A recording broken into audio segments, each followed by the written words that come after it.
We're back in business. Pre-Christmas episode. Yeah, it's been a while. Merry Christmas, fam. Merry Chrysler. Merry Christmas. What's been happening? Fuck, man. Not much. Same old, really. Yeah. Yeah, same old shit, to be honest. Just working, training my ass off, trying to get huge. Yeah, it's looking like it. I see them numbers. Well, actually, my weight has been like stuck. So I hit 103 for the first time this like push on the 24th of November. And I've kind of been floating around 103 then, but I've like gotten a little bit leaner, which is good. But then this morning I weighed in and I was 104.7. And I didn't nothing different yesterday. So I guess it's just had another bump. It'll probably hold here for a while and then it'll probably do another bump again, I'm sure. Just all water retention. Yeah, probably. Well, I put my drugs up this week, so Yeah. yeah, saucy. What are we on? That could be part two. Maybe. Yeah, It's that'll not much. definitely It's like affect. 500 tests and like 400 mass. Yeah, it's not bad. No, It's nothing crazy yet. no. Still amateur cycles. I'm not on Tom's level of sauce. Yeah, Tom, how much are you running? Oh, I need to know what a pro runs. what was it? I think it's 500 tests and just under 1,000 This is DHT. hypothetical, by the way. Hey? This is all hypothetically if we all took it. Yeah, because we're all I'm natural. natty as fuck. Always have been, always will be. Yeah. Yeah, so it's like just under 1,000, like combination of Primo and Masteron. Oh yeah, okay. And then that's it. No other specialties. Yeah, shit. Just did my bloods. I think I got the results last week, and cholesterol just keeps getting lower and lower. I don't know what the fuck's going on. Getting healthier. Liver enzymes are all the best they've ever been as well. Sick. Yeah, I was like, what the fuck? And Dean was like, you need to take more drugs. What are you doing? Me? Yeah. I'm still in my health phase. I'm on like 250 tests and 200 best Crazy. cruising. Were we on last time when I got my bloods done? Have we spoken? Yeah, think so so. I think I'll do bloods again next week. And Back in. it was really only my estrogen that was elevated. I remember you saying it. Yeah. Yeah, so hopefully that's back down and I can put fun stuff in and try. Yeah. But it was only but your test was still pretty high at the time, wasn't it? Yeah, So the ratio is probably still good. yeah, It's probably just like it hadn't all come back down yet because maybe it'd been too yeah. soon. I think so. I think so. So everything should be sweet. Like my liver numbers were good, surprisingly. I thought they would have been a little bit more elevated, Yeah. but they seem to come down pretty quickly, which is always nice. Yeah. But yeah, otherwise just cruising through at the moment. Food's okay. I kind of don't want the food to go any higher. I'm already just like I'm at enough right now. What's your food intake at currently? It's like 4.5. But like as soon as it starts to get a little bit warmer, I'm like my appetite slows down. Yeah. And I'm also like I'm getting used to having busy mornings PTing again. Because Yeah. like it's quiet for so long. Now that I've like hadn't been able to get my first meal until like 11 o'clock. Oh, that's right. Yeah, it was fucking my days around. So I've just changed it to like having some sort of smoothie while I'm PTing. Yeah. Is that just something that you've carried through from prep because you would, start eating later in the day during prep? No, it wasn't. Honestly, it's only happened since like I started PTing over at the new gym that I've picked up a heap of new clients and most of them in the area are all like corporate office jobs, so they want to train in the morning. Yeah. So I'm honestly like back to back from 6 until at least 10. So I honestly just haven't had the chance. So that's why I've put that smoothie in at least so I can have one meal. Otherwise, it's like by the time I get my first meal in, I've got another 4 meals to get in for the rest of the day. It was doing my head in. What time are you going to bed and like finishing your last meal? try to have my last meal by like 9:30. I don't like to have it any later than that. No, I don't either. Yeah. You know what? I actually can't remember what it feels like to not have an appetite. Genuinely, like it's been probably in my off season before I competed in 2020, where I was probably a little bit soft. So it's Yeah, been since 2019, 5 years since I've not really had an appetite. that's good. That's mad. It's good, but it's like it's annoying at the same time because it's created a very food focused individual. Yeah. Now I'm always like, oh, when's the next Are meal? you? Yeah. But Yeah, food you manage focused. it really well, though. Hey, You manage it really well, though. yeah, I do what I need to do, but Yeah. and I'm very lean at the moment as well. Like I could probably grow faster by eating more and getting bigger, but then it's just gonna result in me needing to diet harder Yeah. or for longer. So Dean and I have obviously figured out the sweet spot, which is at the moment I'm about 15 kilos above the weight cap, Yeah. and I'll probably get a little bit heavier. And then I expect I'll probably start prep at around about where I am now, like 103s, 104s. Yeah. And that should be easy, pull off 15 kilos in a prep. Speaking of, the list has come out, so I know you've got a few options at the moment. Oh, Do you think you've settled on anything yet? Dean's reaction when I floated the idea of Legion was pretty positive. Yeah. Um, I'm not super sure about just how big that show is, but it's definitely one of the bigger shows. Yeah, and I know that he's very well. He's known to run a very good show. So, and I think it is a 2 day. I think you're right, but I know there's an amateur portion as well. It's a pro-am, so I don't know if it's like a 2 day because one day is obviously amateur and the second day Yeah. is the pro. But I know it's not a pro qualifier or anything. I'm pretty sure it's just a regional show, but it does obviously have the amateur portion attached to it. So Yeah, well, there's a full-on like expo and shit, yeah, so it should be good. I'm looking at that. My goal was always to try and do like a big show first. yeah, So seeing the Legion dates come out and it's really handy. I'm looking at the moment at Legion, and then Oklahoma's 1 week later, yeah, and then 2 weeks after Oklahoma, there's a show in Alabama as well, which is like I look at those two shows and I'm like, they're probably my opportunities to potentially get the qualification. And then Indy's 1 week later that I might do, but I'm not sure if I want to do 4 shows. I think 3 is a good number, but we'll see. yeah. But yeah, I haven't locked it in, can we but just like, take a moment for a second? Can we just take a moment to realize how big of a statement like that is between like us to say that you feel like you could get a qualification? Like where just 2 years ago, you're talking, yeah, maybe I could win a pro card. Now it's like, yeah, I think I could win a pro show. That's sick. Pretty fucking cool. well, it's just like the That's fucking goalposts continue to move, you know. I think I was speaking to you about this, Josh. Like exactly what you just said, Jordy. Like a year ago, or just over a year ago, I was, vying for a pro card, and I hadn't really thought any further beyond just getting a pro card. I was always the sort of person to definitely try and use the pro card for something, but I was like, anything that happens beyond this point is a bonus, but I'm just too competitive to be like that. So I obviously want to win, Give me a second. And I then gotta let the you in. step is to get that qualification. So we'll see what happens. Yeah, well, I think it's gonna be pretty.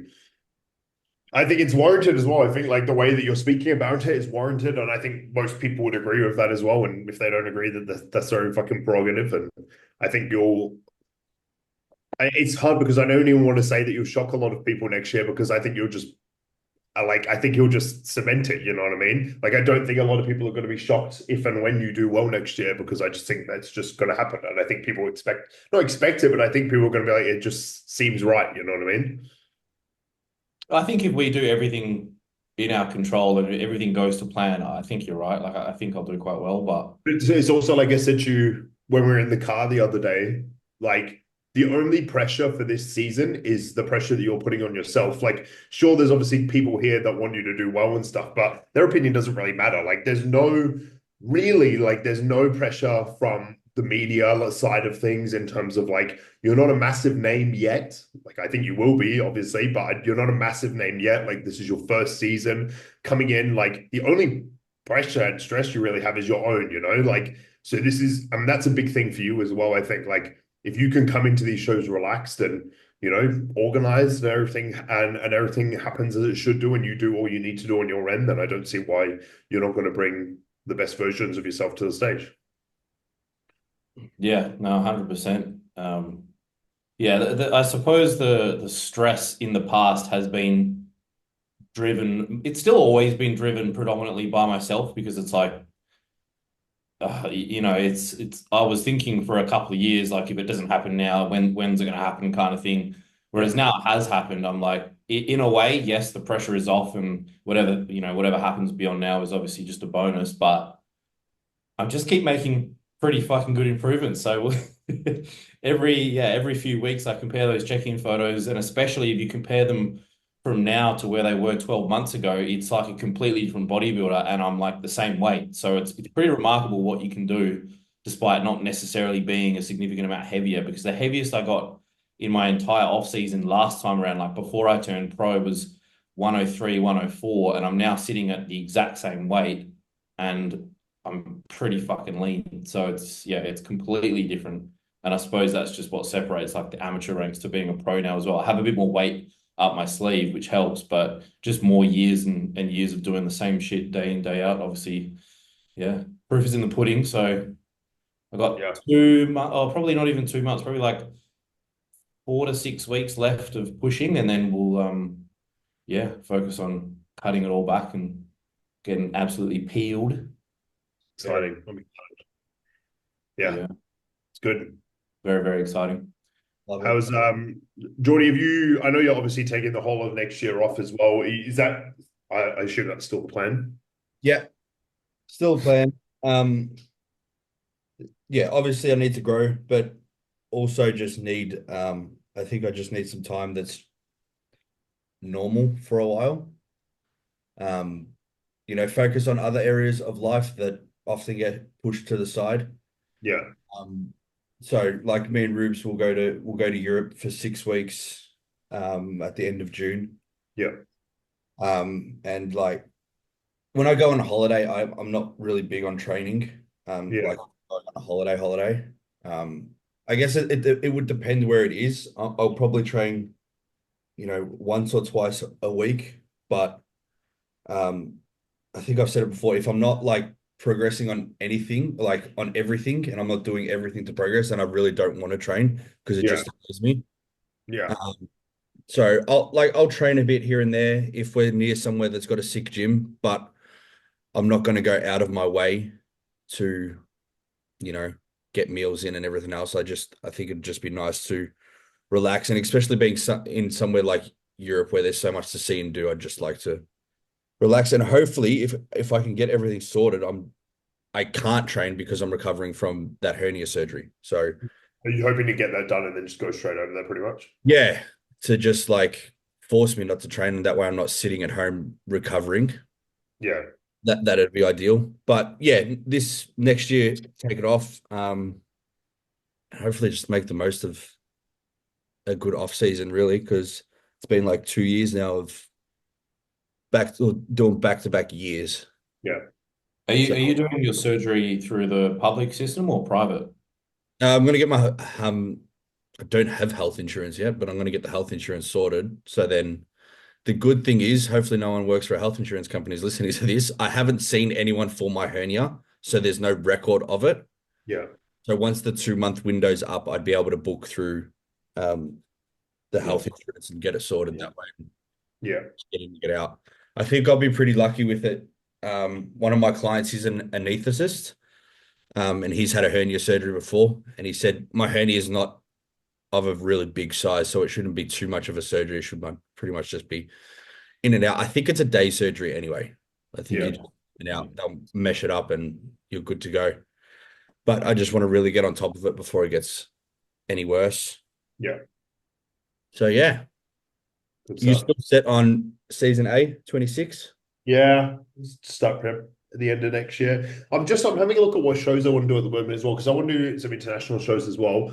I would like to do the Arnold if I could, but obviously that's before the season starts. So I think I'd need to get a letter from Tony or something.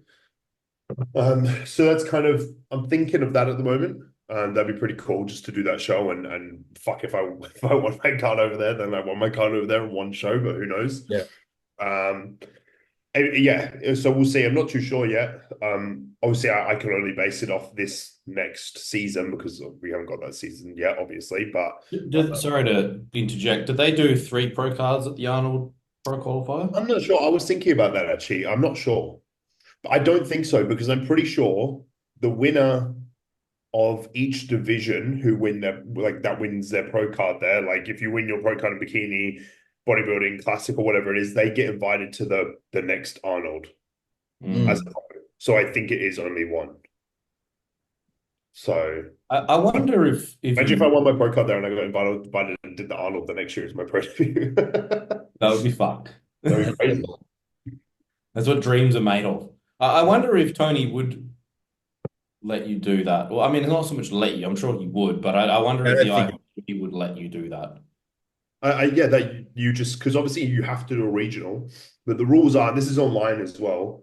The rules are if there's a show that you would want to do that is before any potential, like any regionals that year in your country, you can. I'm pretty sure you can get like Yeah. a letter from that, like whoever runs the sanctions over here, which is obviously Tony, that allows me to do it. So when the time comes and when we get closer to it, and if I decide that that's what I want to do. Then I'll have a chat with Tony and see if it's possible for sure, and hopefully it is because that'd be a pretty awesome show to do amateur or not. Yeah. No, that'd So be wild. yeah, pretty cool. Sick. But we'll see. I'm Would making really good progress at the moment. I'm training probably the hardest I've ever trained. Not even intentionally, to be honest. Just everything feels good and got no injuries at the moment. And I'm just getting strong and Man, my fucking tendonitis has flared up again. really, I don't. I'm so surprised I don't have any injuries at the moment. And I've just started my BPC yeah, again. Body's just feeling a bit shit. I'm gonna have to get onto some because it's the only thing I haven't tried.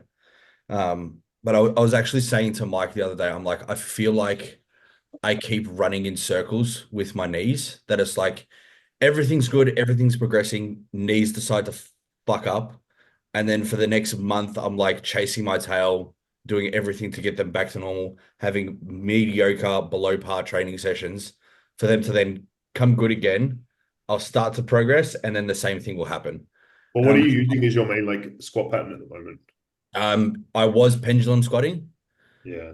and I like the Cybex squat press, which felt really good. Like everything felt really great.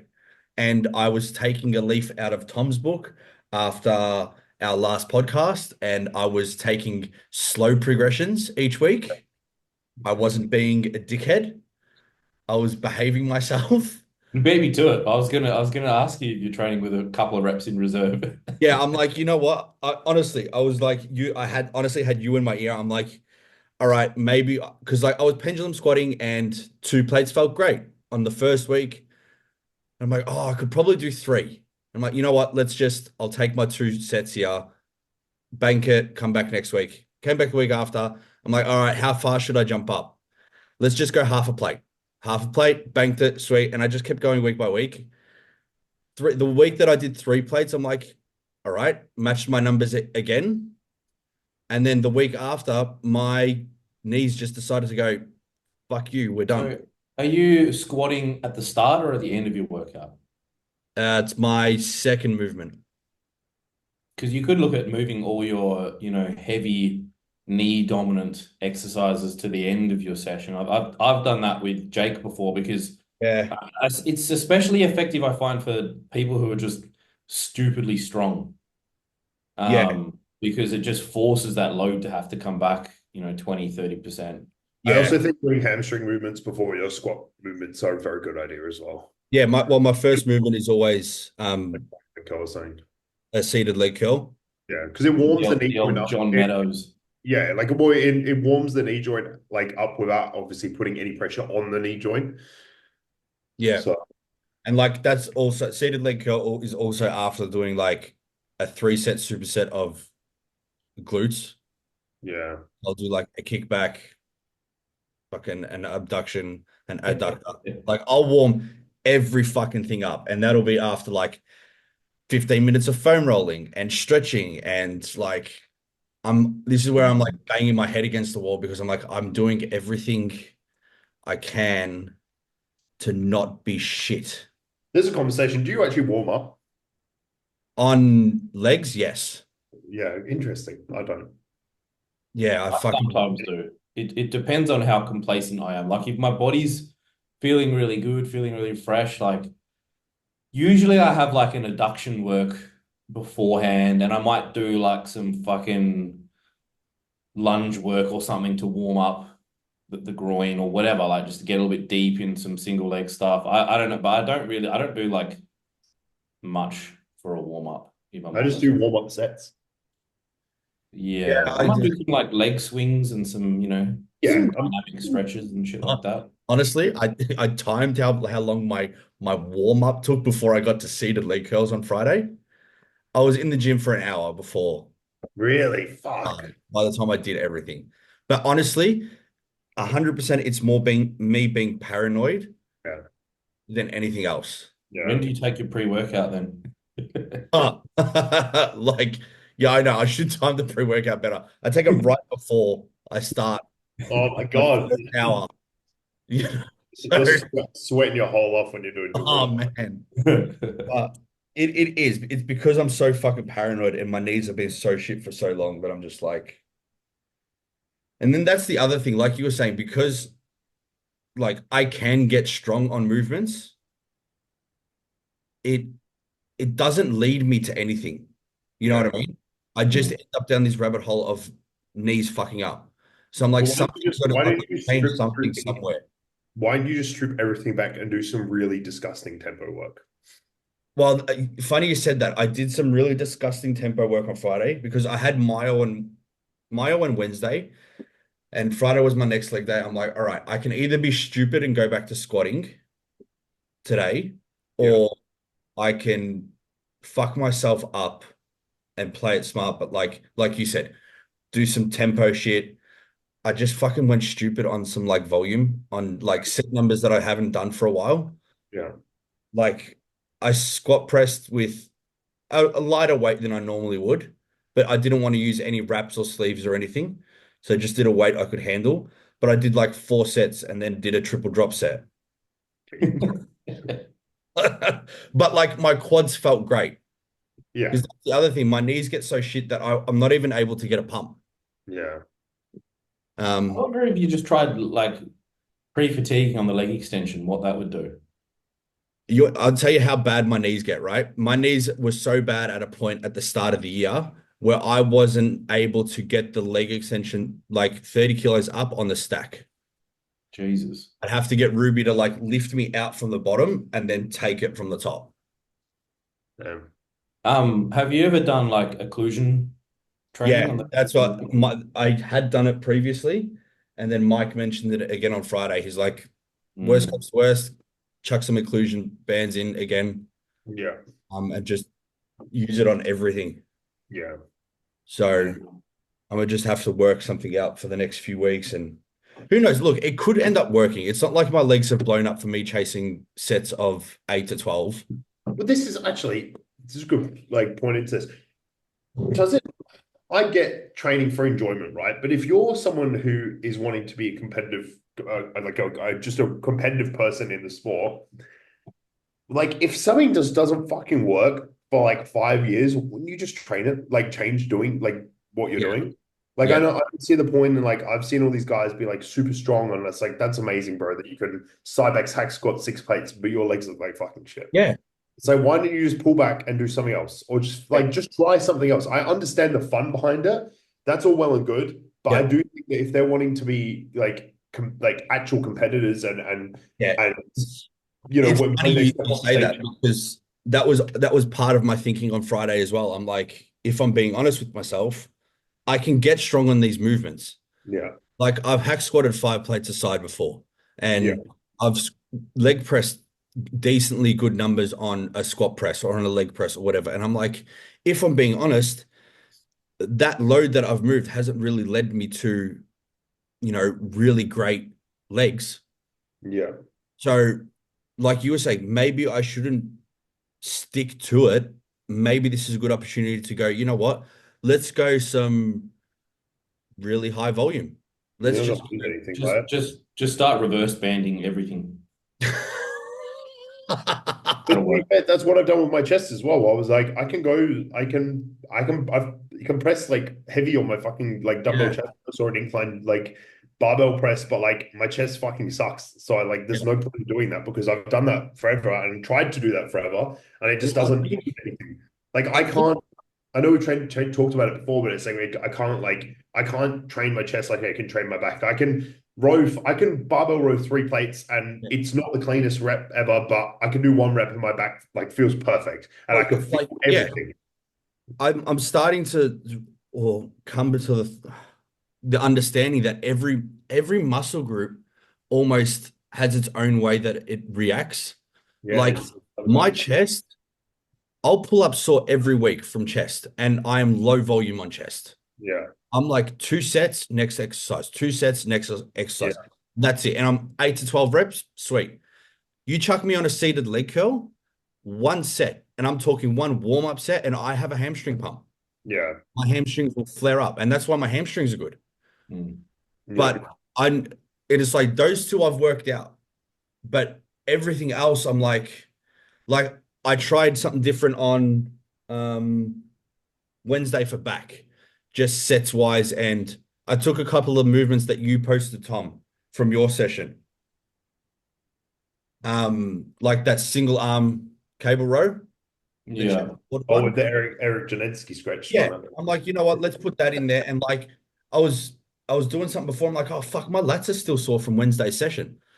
I'm like, all Yeah, right, well maybe that's the way to go with that little bit higher volume So back. if your back blows up, you can attribute most of those gains to me. Is that what you're saying? Yes, you should take all the credit for that. But But it's true though. It's just like I feel like once you like leave your ego at the door a little bit and like as like you have to kind of you come to this crossroads where you're like, all right, like do I actually want to do I just want to come into the gym and just have fun and step on stage, maybe be a little bit improved, or like do I want to be like an actual competitor that improves every yeah, time they step on but stage? I don't think it's something that's spoken about a lot that each muscle group can react to different amounts of volume. Yeah, I think a lot of people are kind of aware that some body parts respond better than other body parts in different rep ranges. Like for example, side delts, you might want a little bit more volume on those ones, in terms of the total number of reps might be a little bit higher than say like a squat pattern Yeah. or like, but then legs, I feel like legs, you can just about do anything. You can do heavy sets of 5, you can do sets of 25, but then you have to decide which rep yeah, range kind of works best for you. And that's where I think everyone's different. Yeah. yeah, But yeah, but like for me, like my chest has always been shit. And I think that's just because like I'm so wide, so my shoulders will take over Yeah. on like most chest movements. So I'm forced to actually reduce the weight. Like I always, whenever I'm training with a partner, I'm always doing less weight than them on like any kind of fly movements because my shoulders will just automatically kick in if the weight's just that little bit too heavy. And oh, actually, another thing I was going to say as well. A lot of people, I don't know if you've noticed this or if you guys have like a lot of clients that are in this boat, but a lot of people struggle to actually feel their arms. And I found that surprising because I mean my arms are not very good, but I've always felt as though I can at least feel Yeah. the biceps and the triceps pretty easily. Yeah. Do you guys like do you connect well? Because actually both of you guys, arms is probably something you guys need to work on as well. Yeah. oh well, Thanks, bro. Hit me where it hurts. It's all right. We're all in the yeah, we same all boat. have average arms. Actually, Tom doesn't have average arms. He has fucking massive arms. No, I don't. You do. They're better than us. All right, but as a pro level, they're not. They're like a 6 out of 10 on a pro level. Yeah, but a 6 out of 10 can still get you top three in the Olympia according to us. Yeah, that is Because his true. arms are not great, and he's the third best in the world. You know what I think's been working well for me? I think my arms currently look the best they have in an off season. I've been hitting biceps at the start of my chest session and triceps at the start of my back session. Interesting. and then arms on my shoulder day. Yeah, right. Yeah. So if you do arms on your shoulder day, you would do them after shoulders or before Yeah, shoulders? after shoulders. I Yeah. just have to do a ridiculous amount of volume and they grow and they're Mm. just starting to grow and I'm Yeah, just but I training. start to get to a point where I just don't have a pump anymore. Yeah, see, I don't get that point. I don't mean like a ridiculous amount in one day. It's like it's obviously spread across it's spread across the week. Yeah. Like I'll do like on Monday I have like 2 tricep, Tuesday 2 bicep, and then Thursday 2 tricep, Saturday 2 bicep. So it's like I mean, it's, to be fair, it's actually not that much at the moment, but Yeah. it's yeah, it's spread out. Yeah. Mm. Nice. Another X's and O's question. Go So, on. no, you go. You go. I was just going to hit another X's and O's before we like get into the Arnold's and things. How do you guys navigate through the Christmas period? I'm I'm on so much food that I have to track, otherwise I just won't eat enough, if I'm honest. So I'll go to mum and dad's, I'll eat what they're eating, but I'll just weigh everything and just guesstimate. Like I'm not gonna fucking be anal about fucking marinade on the chicken or Yeah. fish or whatever. Like I'll fucking chuck on a scale and roughly track it, but I need to track it, otherwise I just won't eat enough. I'll fuck myself over. Yeah. So I'll definitely be tracking. So I'm obviously a little bit different for you now because you're like you've got a set time left on your push. Yeah. Um, I would like to think I'm pretty good at guesstimating calories. You are. Every time we go out for dinner, I'm like, Tom, do you reckon this is right? Can you put this into my fitness pal for me? Because I've been in situations before where I haven't been able to weigh anything on the food side of things, and I will kind of compare my attempt to track my food with my body weight the next day. And like, for example, if I think my weight should be staying the same and then my weight's going down or it's going up, it's like, all right, cool, I can tweak things a little bit moving forward to know that, okay, I probably under tracked here or over tracked there. I've been doing this for a long fucking time as well because I always do macros in my off season. But on Christmas Day, I I will probably have 60 to 70% of my nutrition completely untracked. And which means like I won't be weighing anything out. But I will still be guesstimating and I'll probably still be tracking, but it won't be weighed out. It'll just be guesstimated. And I'll just make sure I hit my minimum 250 to 280 protein. And I'll try and keep my fats relatively low because my fats are super low anyway. And then as long as I'm within 10%, I'll probably go over by 10%. That's fine. Like, So as always, I'm the most bro of us all. Um, Honestly, Christmas Day, I won't weigh a fucking thing. Yeah. And if I'm being completely honest, I won't even think about it on the day. Yeah.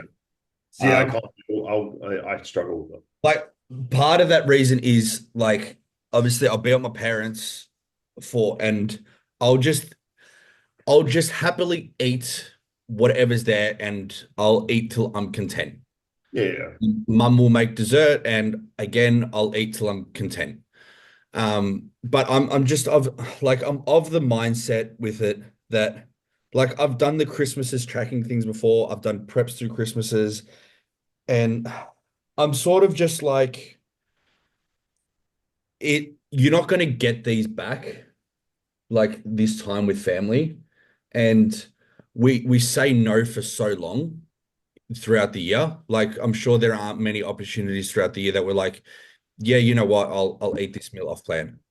oh mate, don't get me wrong. I'm not saying no to anything. No, I 100%. and to 100%. be honest, I say this to my clients as well. I'm like, generally speaking, everybody has an abundance of options on Christmas. There's always like fucking 10 to 20 different types of foods that have been laid out on the table for you to try. Yeah. If you want to try everything, go ahead and try everything. Just try everything in moderation and just Yeah, don't. don't be an asshole. Yeah, I do Yeah. think that, like unless you're in prep, I at least what I'm telling all my clients as well, it's like unless you're in prep, just fucking. I Yeah. would rather you try and focus on protein. Like maybe if anything, just have like a fucking protein shake just to make sure that Yeah. maybe if you're not at least close to it. But as far as I'm concerned, at least like in Australia, like we're usually having like fucking chicken or fish or some kind of seafood. Like that's always around on Christmas. So like you're never going to be short on protein, you know? Yeah. Some lamb roast or something like that. Whatever, Yeah. you know? So it's like, I So, always, it's like, just, you know, make sure you eat plenty of protein and just eat until you're content and not over the toilet bowl, preferably. Yeah. I mean, I think I have most of my clients on about 2.4 to 2.8 grams of protein per kilo. So I just say to everyone, just try and get like a minimum of 2 grams per kilo. So if you're like an 80 kilo person, just aim for like 160. And then the calories that you lose out on protein, you end up making up for, and some potentially with carbs and fats. And then that'll probably result in you only being, because most people are probably going to overeat. So that'll result in them only overeating by like 2 to 500 calories as an example. Whereas if you try and hit your protein target and then you're going over by 500 to 1,000 calories on carbs and fats, then you might run into some issues. But look, if it's only one day and you're not in prep, who gives a fuck? yeah, Really? Yeah. definitely. Doesn't Definitely. it's not going to hurt you at all. And what about the rest of the Christmas period? If we're talking, let's say we're talking now to general people who don't compete, Yeah. your general client, Gen Pop client, what's your rules of thumb in terms of getting through this period? I would probably just say the same. Like if you have an event, like if you're going to a fucking festival in the afternoon or you're going to a fucking Friendsmas or whatever it may be, you have an event that's obviously events usually are going to start later in the afternoon or in the afternoon at some point anyway. I just say to clients, just make sure you get most of your protein in before you go. But like if you're at things like festivals, obviously you're not going to be eating protein while you're there. So I probably just say like, look, like if you can just get all your protein in before you go, at least close to it. And then while you're out, just enjoy yourself and don't stress too much about it. Like I think you need to still, as far as I'm concerned, like I think you still need to make sure you're keeping some good habits and not throwing everything away. Yes. Because if you just chuck everything in the bin, it's going to be harder to get back on track in the days following. When like if you still have some kind of routine or like discipline in place during these times, I think it's going to be a lot easier for you. And also the way these like general population thinks is, I know they'll feel better about themselves if they're like, okay, well at least I've done this, you know what I mean? Like at least I've ticked this box, and it's going to be like, it's not, I haven't fucked up and I haven't wasted a day or whatever it may be, you know? Yeah. Yeah, I'm sure there's already for most people who take their health and fitness pretty seriously. Like there is a bit of stigma with their family, and I'm sure they've been there before where their families wanted them to eat a certain food or do a certain activity, and you're like, nah, like I'm gonna stick to my meals. Like so, you have to pick and choose your battles, and I think Christmas Day is probably the one where you just forfeit that day, enjoy it with the family, and don't feel guilty about it, which is I think it's important, like as a coach as well, that you communicate that to your clients, which I'm sure obviously you guys both do, but yeah, you don't want to have your clients keeping secrets from you because you haven't had the foresight to tell them beforehand Yeah. that, you know what, guys, like it's all right, it's Christmas Day, just take this day off from a tracking standpoint, get back on the horse the next day, you know? Yeah. In all honesty as well, sorry, Jordy, what I've done as well, like the people that I've have in prep as well, it's been more like I would try and time their refeeds with like Christmas, you know what I mean? Which is like it can be hard to do, but also I don't really care if they eat a little bit more on Christmas. Like at this point, we're still fucking 13, 14 weeks Yeah, out you're from that far out there. like them overeating a little bit isn't going to hurt them. Yeah. As long as they're not being silly, like it is very different when you're in a prep setting, as far as I'm concerned. But I still want to give a little bit of leniency, you know? Yeah. Look, even for my clients that aren't in prep, and I don't have any at the moment, but as a coach, I'm sure we're all the same. We try and plan it ahead as much as we can. I made sure to plan out that any of my clients that were in a deficit, either their deficit ends before Christmas, Yeah. like you said, that they're in a refeed in that period.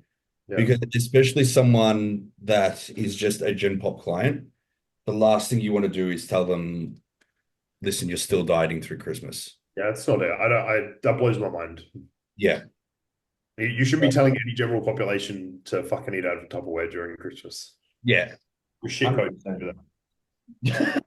And you're just a fucking asshole. Yeah. Well, No. dead set. Oh, all right. Right. Arnold. Oh, what a show. What a show this is going to be. All right.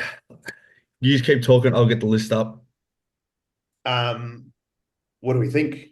There's I there's one name who's a bit of a dark horse.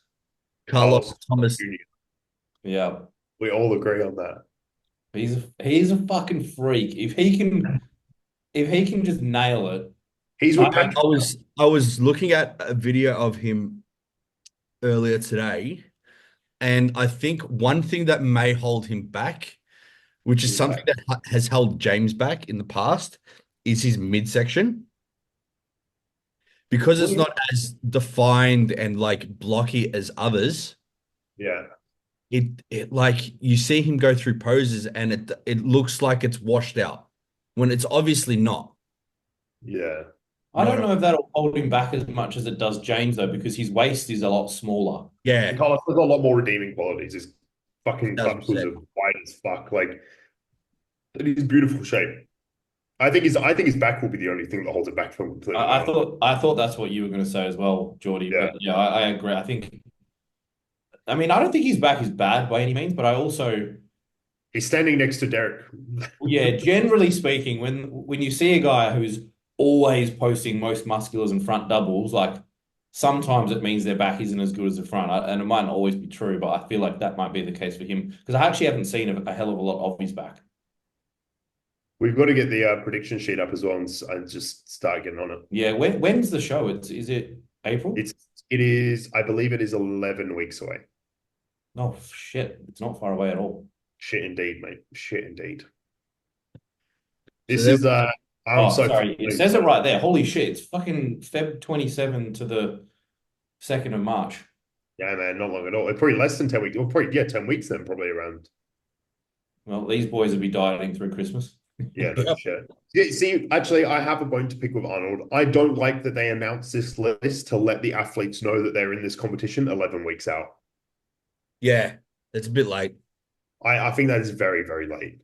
Because I've heard, I don't know who, but I know that AJ put up a story saying that he's already heard of a few people. I don't think open guys, but a few people that have already pulled out. I was gonna say, let's say bets on who's pulling out because people always pull out with these. Yeah, it's annoying because this is such a good, it's such a good fucking lineup that I don't want anyone to pull out. If I'm putting money anywhere, Patrick Moore or Andrew Jack. Yeah, I feel like Andrew's a good bet to maybe pull out. I don't know why. Yeah. Who do we? Oh, yeah, we need to do our picks after. I'm just getting the sheet ready so when you have it up, Jordy, it's nice and clear. Yeah. This will be an easy win for Mike, I reckon. Like Mike clears this. The way he's looking at the moment, wild. Yeah, I think it's not even going to be close. Like if you think of him, he was second, and Joe Seamer would have been the next in line, and is Joe Seamer in this? No, he's not. Is he? No. No, so it would have been. But it would have been Michael. Michael was seventh.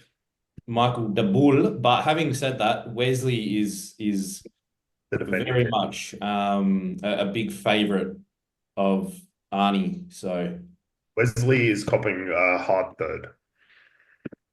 yeah. Well, hang on. Go back to Classic. Yeah, probably is. I think McGregor might be Wesley even. I still think that maybe one day Logan Franklin will actually put some size on. Yeah, holding out some hope, aren't you? Because he gets deals. I feel like he never comes in big enough.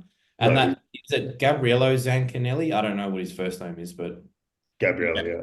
Yeah, he's pretty good too, right? He's okay, but he's very small. I'm pretty sure he actually got last place at this Olympia. Did he? Yeah, well, anyone after 16th got last, technically. Yeah, but he was at the bottom of that 16th leaderboard. Oh. Yeah, but is that just because he's alphabetically last?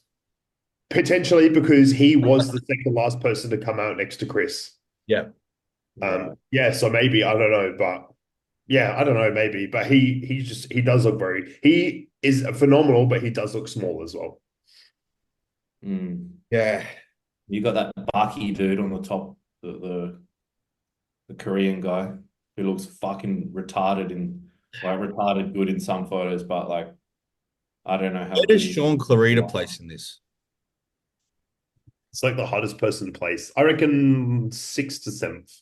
I feel like he's the gatekeeper for the top 5. Yeah, I can agree with that. I reckon he's like 6th. Does Sean beat William Bonac? Yes. Yeah, Because he's Bonac was what, 7th or 8th? One of them. Was he above Rafa or was he below Rafa? I can't I think remember. he was above. I think he might have been 7th. Yeah. I don't know. It depends. If Sean, I think if Sean comes in, he's going to be better because he doesn't. Oh, he has to be better because he wasn't all that impressive at the Olympia, was he? No, his legs were a little bit downsized. So if he comes in how he was like a couple years ago, how old is he? I think he's got to be close to 40. He's fucking tiny, hey. Yeah. Yeah. In height, Yeah. he is. I don't think Carlos is the biggest dark horse. I think James is. I have such a hard on for James. Everyone loves James. You can't not love him. Love him. I think there's a good chance that James and Andrew are going to be fighting for a 3rd spot here. Because if we see a James that is on, like everything is nailed, I think a lot of people are going to have a hard time coming past him. Because I think he is just as heavily muscled as Akeem, if not a little bit more. Like he is probably like on par with Akeem with size. And I think if he's nailed and everything's good, his tan's good, which obviously is usually an issue for him as well, then I think people are going to have a really hard time getting past him. And if he's fucking absolutely nailed in condition, then and Andrew's not at his best, then I think he could easily take that 3rd. Sean is 42, by the way, so he's in that he's at that age where it's like, is he going to get any better? Yeah, He'd probably get a little bit better, but it wouldn't be much. But he won't get worse. He's black. Well, I mean, that's for fuck's sake. The funny. Well, hang on a second. Akeem got worse. Did you? Was it who sent it in the group chat about Akeem's back? It actually got pretty good. But did he get worse? His back got worse. Everything else. I don't remember him winning shows 10 years ago. Yeah, but his back got worse. His back got worse. I think but he's placing better now. Yeah, everything else got better though. Everything else did get better. So, see, black don't crack. To be fair, actually, Andrew and Samson are almost 40 as well. Yeah. Brandon's 40, isn't he? Yeah. Williams would be close to, if not. I'm pretty sure Patrick Moore's might be the oldest. I'm pretty sure he's like 45. So when I say, but Josh, when I say dark horse, I'm talking about someone who could potentially win the show. No, so bro, no way. Carlos is not winning the show. I don't think he's winning it either, but neither is James. Like, no, but that's not what I see dark horse as. I see dark horse as like top 3, like shocking a lot of people, and hurting some feelings. That's how I see it. Yeah. Okay. What placing would that need to be like? 3rd. I think 3rd to 4th. Like I think if anyone beats Andrew, you're automatically top 5 at the Olympia. Yeah, I agree. I don't think, just for reference, I don't think Carlos is winning the show, but I can see him as someone in the future that could. Yeah, I think he'll be winning shows in the future for sure. He's a fucking freak. I think Samson's pretty shoo-in to win this, if I'm honest. I really hope Derek comes back and improves. I hope he improves, but I think Samson's still improving, and I don't think he's slowing down either. Who's he working with? Who do we think he's working with? Because we've seen that he's working with Chris Cormier for training. Yeah. But that might mean it's Chris Aceto for everything else. You reckon? Maybe. No, I heard it. Wait, didn't they say it was wasn't Seth saying that AJ might be coaching him now? That's what he's heard, but that's the rumor. But apparently Brett on the following podcast, which you haven't watched yet, Brett asked Derek, and Derek said it wasn't AJ. Yeah. I kind of hope it's not Chris Aceto because Aceto doesn't really do off seasons.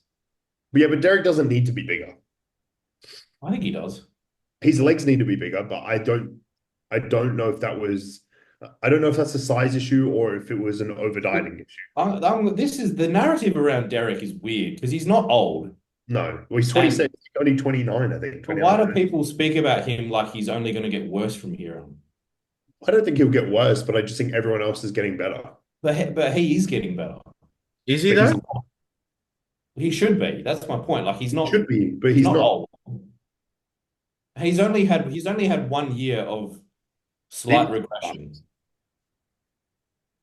Yeah, no, I know. I think Derek can get better for sure, but he's not getting better. He like over the last year, he hasn't.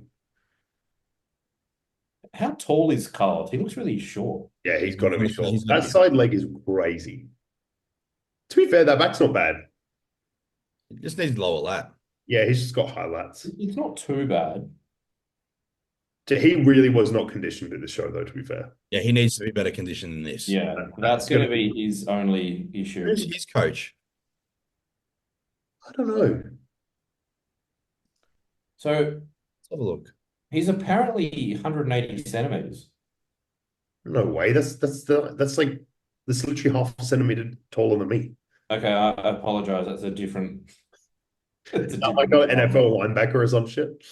It is actually. Is actually. Yep. Carlos Thomas Jr., position defensive back, height 5'10". Yep. Yeah. Fucking hell. I feel like it's Chris Tuttle. I might be wrong. I can't find his height, but he looks about my height. Yeah, so sure. Fuck you. Yeah, I can't find it. Oh, maybe it's this guy, this random coach, Brazilian guy. Yeah, fair enough. Maybe.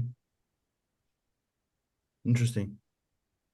But yeah, I don't know. I think it's going to be a very, very interesting show. And I think it's cool because I think all the predictions are probably going to be different.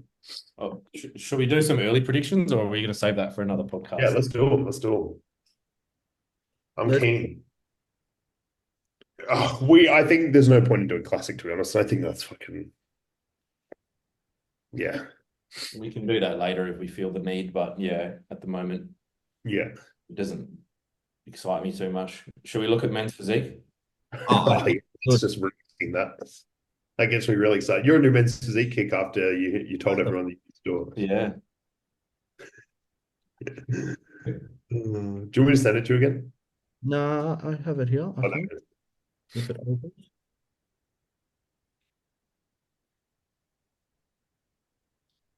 All right.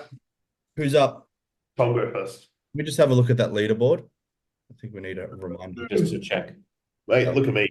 0. This is going to be my first one. Mate, I'm only on 0.5. Oh, that's right. Yeah. Half a point. Good looking board. All right. Josh. Josh. I'm going first. Samson. All right. I'm going to just put Samson for everybody. Yeah.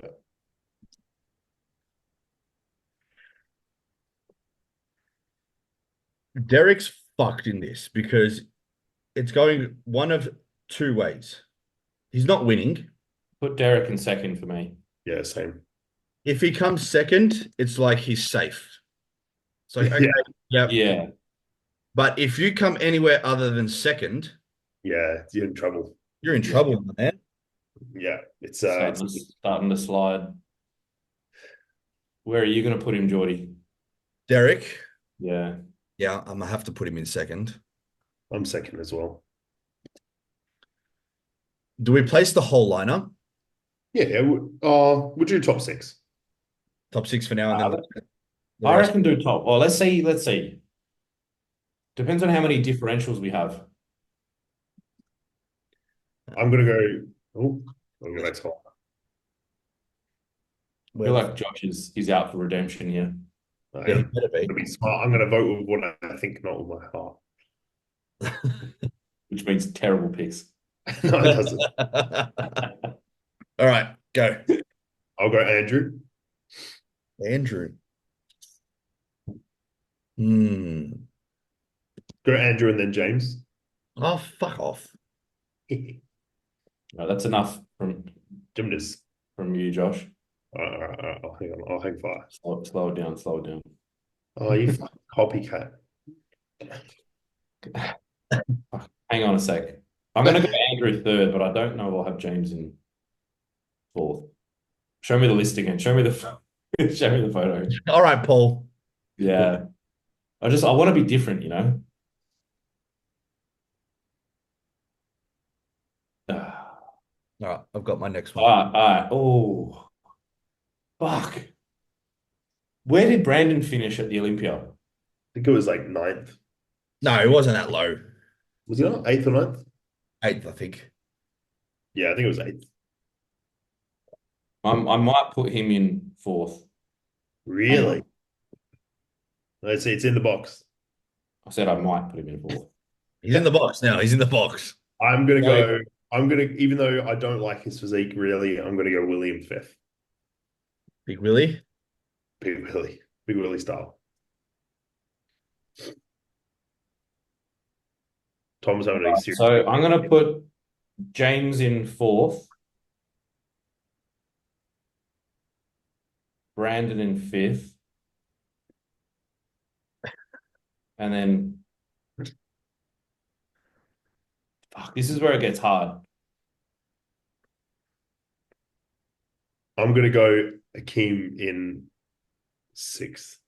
Wait, did Akeem? Wait. Did Akeem go to the Olympia this year? Yeah. Yeah. In the top 10? What? What? Do you remember the whole saga? Yeah. Oh, yeah. He was 10th. Was he 10th? Yeah. I Yeah. think he was 10th in the end. Mm. But he was, having said that, I think he was placed like 8th or something at finals. Yeah. All right, I'll go Akeem there. I'll keep Kim there. I think he can beat Is it Brandon. a 2-day show again, or is it morning and night? Morning. 2-day probably. Yeah. Missed Actually, the yeah. That changes things.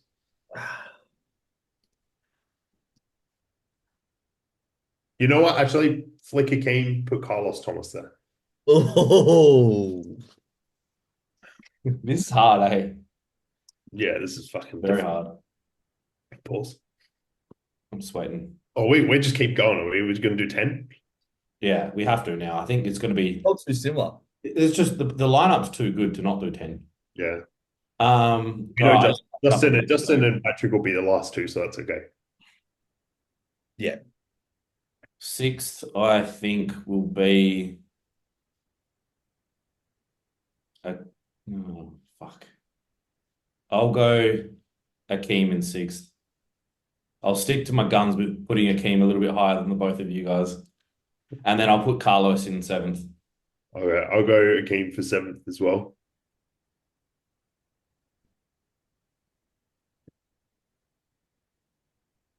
It came for 7th. Yeah. I'll go Sean in 8th. Yeah, I've got Sean in eighth as well. This is fucking hard. Who else is there? Well, let's see the lineup again. John Della Rosa. Oh God. Go Brandon, then John. I hate to put John 10th. Fuck. Fuck, you put Brandon low. I don't really like Brandon's physique. He has no legs. See Josh voting with his heart again. Ugh. Yeah. Yeah. He was voting with his head for the half through to about the halfway point. I know that I do not feel confident about 7 to 10, I'll tell you that much. Fuck me, autistic. De La Rosa. What do you got, Tom? I have to put Bonac in ninth. Nearly forgot about him. Why did I put William for the I've other? got him 5th. Fuck, that's crazy. Will you put yeah, make it consistent. And then 10th, I think, will be Della. De La Rosa. I love John's physique, but De La Rosa. it's gonna be a tough lineup. So go back to the list. Does that just mean we missed out on 2? okay, yeah, put Patrick Moore and Yeah. who To be fair, you know who'd be a really good De La Rosa and Carlos will be a really good comparison next to each other. well, Carlos is gonna absolutely smoke him, I reckon. He'll dwarf him, but I think De La Rosa could at this current point could be better conditioned. Yeah, I would be I would The thing is, expect- Patrick coaches them both. I would expect De La Rosa to be sharper than Carlos for sure. Yeah. But I think if Carlos is like close enough, like he's bigger and his shape is just way better. Yeah. It's like I would expect De La Rosa to probably have better condition than Andrew, but it's not a condition contest, so No. that's a good pick. Like we've got some good picks there because there's a lot of differentials. Yeah, a lot. Yeah, once we get to fifth. It won't matter Josh when I'm. putting Bonac in fifth is Josh wild. putting Brandon in ninth is Yeah, that's probably actually, to be fair, Bonac in the history of his career, I don't think he's ever finished outside the top five in an Arnold. Yeah. So but has there been an Arnold that's had two Olympias in it? Two Mr. Olympias. probably back in the day.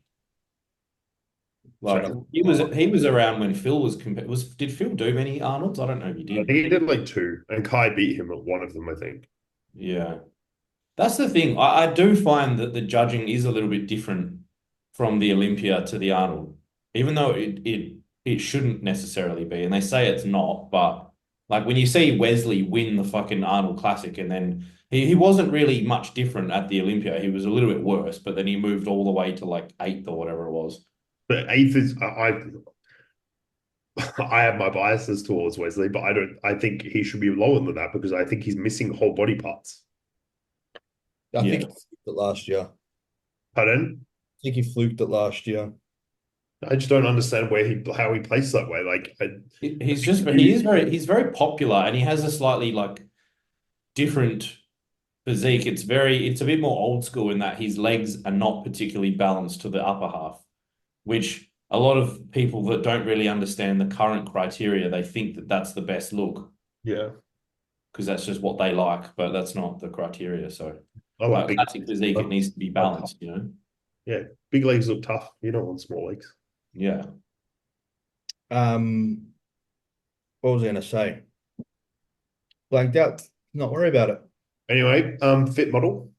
Fit model, what a category. Talk to me. It's I'm taking a photo. I did get a photo. it's Look, I understand it from a business perspective. Do not get me wrong. As a promoter and as a business, I can well and truly see and appreciate the reasons why they do it, lowering the barrier of entry, to, allow others to come in 100%. Their argument of broader sponsorships that it may attract. Sure, you can say that. Obviously, they're set to make a fuck ton of money from it. So why wouldn't you? Because it's only going to make the sport better. But as a bodybuilding fan, as a bodybuilding enthusiast, this is not bodybuilding. Frankly, it's now turning into a beauty pageant because they don't want muscle. They don't want any sort of definition. So what are you going to be judging on? yeah, I have a hard time with it as well. Like I agree 100% from a business standpoint. I think it's awesome. I think and this is why I'm two ways about it. The more money that they make from this division, the more prize money the divisions that should be getting more prize money are going to get, which is awesome because it means more open bodybuilding prize money, means more classic money, more money to all the other divisions, which is fantastic and great. But like you said, yeah, I agree. Like I think it's an interesting one, and I think we're going to have to see how it plays out because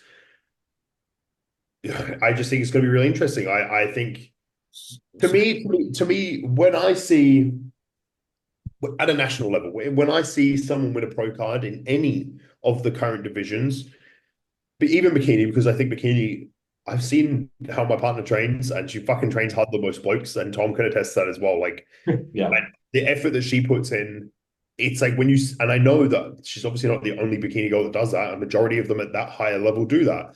And when you see someone win a title or a pro card, whatever it is, even on an amateur level, it's cool, and it's like fuck yeah, like it's cool to see because you're like Yes. fuck yeah. Even if you agree with the decision, you're like fuck or not, you're like fuck yeah, that person put in so much work. Like that's fucking cool to see. Like good on them. My issue is when someone wins a pro card in fit model, is that just because they're the prettiest? And Yeah. like that doesn't give me any sort of sense of joy. And like I don't Like, know. but okay, so like they're saying, so everything evolves. The Yeah, sport has evolved in 5 years, it's evolved in 10 years.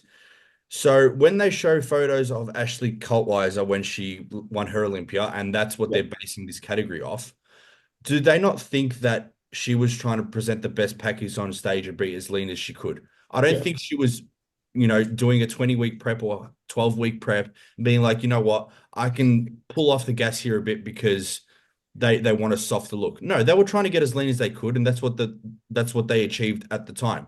So Yeah. in the next 5 years, this category isn't going to be what it starts out as. So Oh, where does it go? Yeah. Because you've put the ceiling really fucking low. You don't want cap delts, you don't want a glute ham tie-in.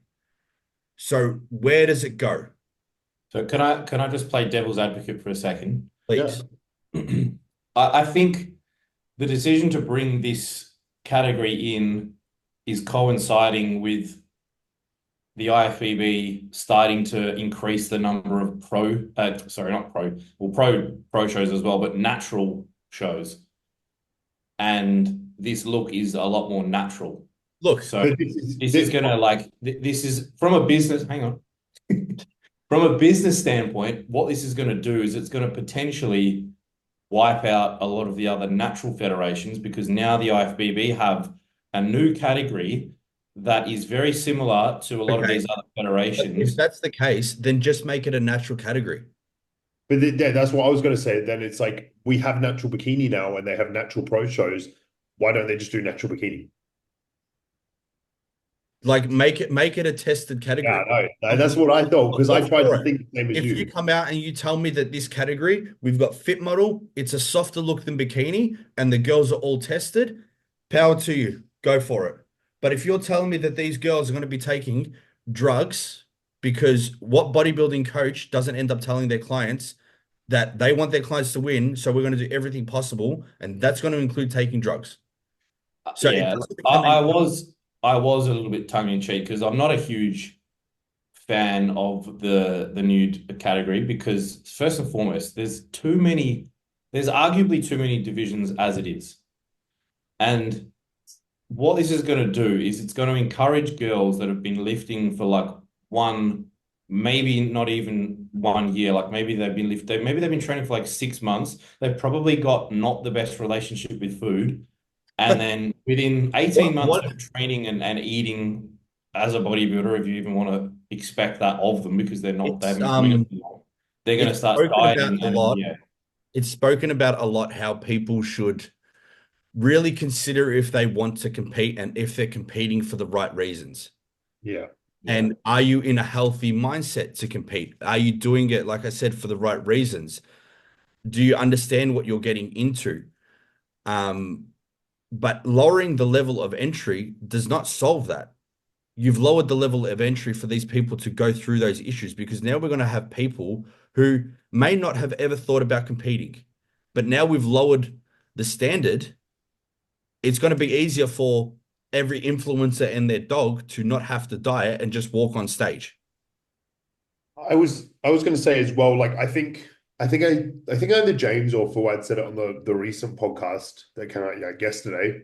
I need to sneeze. Give me a second. Wait, I'm good.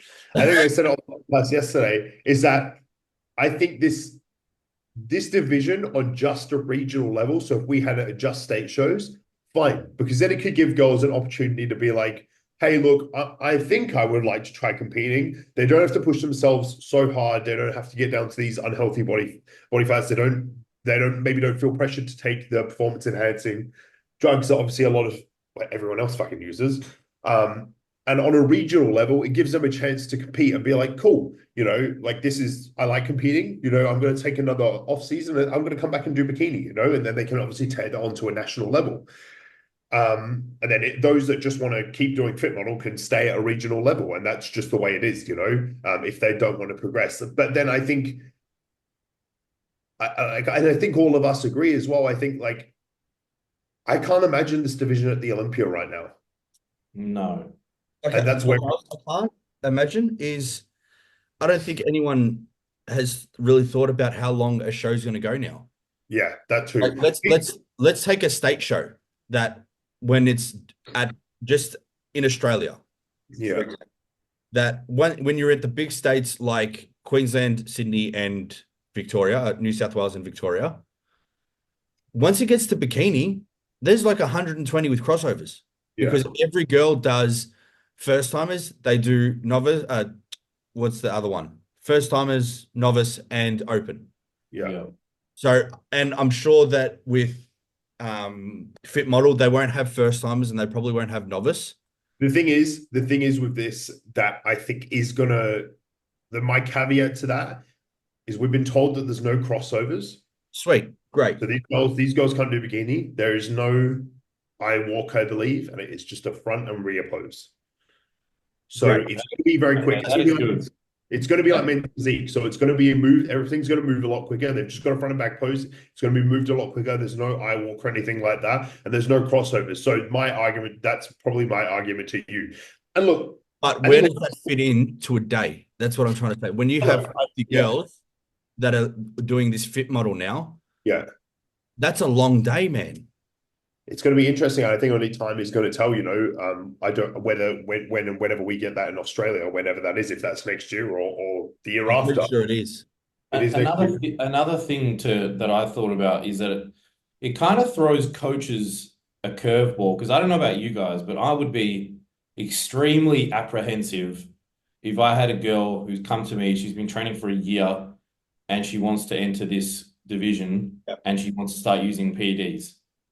And I'm like, I don't think you should do that. But like, even as a coach, like for however long we've been in this sport, it's you get in condition, you get in shape. And even for bikini, there is an element of you need to work to get there. So now as a coach, what are we telling these girls? Yeah. What are we doing? I still think they need to work hard to get there, because I don't think if you asked Ashley, what was it, like 10 years ago, if she had to work hard to get to she was. But then it brings me to my next point of, okay, you're coming second. What are you going to do next time to win? I think if we're not going to get conditioned. But that's the thing. That's an answer none of us have. And at the end of the day, I think we're going to have to wait a few more years, a year or a few more years to see what that is, because I think the thing that's annoying me most at the moment is I'm seeing opposing coaches, I think are terrible for it specifically at the moment as well, are making routines when they don't fucking know anything about this division yet. Everyone it was so wild. Everyone knows the same amount of this division. And that's just that fucking 5-minute video that Tyler put out. That's all we know right now. Like in a year's time, it's going to be very, very different. But I think it's great. Like, again, people are capitalizing business off this very well. But I think we don't know anything about this right now. And I think that we don't know how it's going to be judged. And it's easy for us to sit here and say now, I'm with you guys. I think it's, like I said, I think it's right now, I'm kind of like, I don't know how the fuck this is going to go. It's an interesting division. Don't really see where it fits. I don't see much win in it now. But in 5 years, where does it go and what happens from here? Are they going to end up removing one of the bigger women's classes, maybe like physique or something, because physique's very much blending into bodybuilding now, if I'm honest. Like I was obviously being at the Olympia, like the physique girls are just a little bit smaller than those top bodybuilding girls, There's not much fucking difference. Like if you saw them walking up the street, you wouldn't know whether they were in physique or if they were in bodybuilding. There's not a massive amount of difference there. But to touch on Jordy's point, in terms of where do you go if you finish second, I think it's similar to bikini in a way, because it's even, and Josh has roasted me about making this point in the past about bikini, because it has been historically, up until now, the division that requires the least amount of muscle. Therefore, the girls that tend to win are the girls with the best shape and the best genetics. And yes, you still have to work hard, you still have to build muscle. But if you've been going at it for 5+ years and you're not winning, that's just because your genetics aren't good enough. And that's going to be the same thing with this category, but even more so, because what's the feedback going to be? Like, oh, come back next year and be a little bit leaner, and then they come in and they're 2% sharper, and then all of a sudden they're too lean, and then they need a little bit more muscle, but then they're too big for the category. So it's like, you're in a very precarious position there. You don't really know which way to go. Yeah. At the risk, as always, of sounding very bro, I think that's just my role here. I like that we're a subculture, like we're so different to everybody else, and we have our own little world. Yeah. I don't want everybody in this world. Yeah. You don't understand this world. You're not bringing this category in. You're not like the rest of us. I'm sorry. And I'm all for inclusivity. I get it. That's the big thing in 2024. We need to include everybody. But bodybuilding has never been that. Yeah. Uh, Bodybuilding, we're different. We're all a little bit weird. We all like to take things to the extreme. And I think that's why so many of us get attracted to it because there are no fucking rules. We can Yeah. do whatever the fuck we want to fucking win. This, again, lowering, Because I think there's been arguments that have been made in the past about like bikini girls claiming that they're bodybuilders. And I feel like up until maybe, I don't know, like the last 5 or 6 years, before that point, when they were looking like Ashley back in the day, it's like you could see this person walk up the street and they wouldn't really look like a bodybuilder. Whereas if you see the bikini girls these days, you're like, holy shit, that girl's shoulders are fucking jacked, you know? Like she looks like yeah. and if she said she's a bodybuilder, people But wouldn't like, bat an eyelid. Whereas if you see the next fit model, they don't look you know like what's going to infuriate me? You know what's really going to fucking grind my gears is people like us that love this sport and have been throwing everything we can at it to achieve just winning. Just not even winning a pro card, but just having a good run at a state show. Yeah. And then to win a pro card. We're going to have people that they don't even know bodybuilding. But now because the level of entry is so low, we're going to have people walking around with pro cards that don't know anything about the sport and can say It, to people like us that, hey, guess what? I'm an IFBB pro. And what about this, right? Because if you earn your pro card, I don't know if this is the same, so you can correct me if I'm wrong. But in the male divisions, if you earn your pro card in classic physique, you can enter a men's physique pro show. If you earn your pro card in fit model, does that mean you can just jump into a bikini pro show? that's what I'm saying. You can't do crossovers. Also, even if you turn pro, the crossovers will still okay. Thank You have, God. you have to go. That at least You is have to good. go back and win your pro card. Thank God for that. I don't know. Like we might look back on this in a few years, and all the points that you've made, Jordy, I think it will still hold water. But it might not be as bad as what we initially That's the think. thing, and that's kind of where I'm at the moment. I think when I first saw it, I sent it to you guys. I was like, I think all three of us were like, this is fucking bullshit. But sitting on it for a few days, I still don't love the idea at all. Look, I will be I can happily see, proven wrong.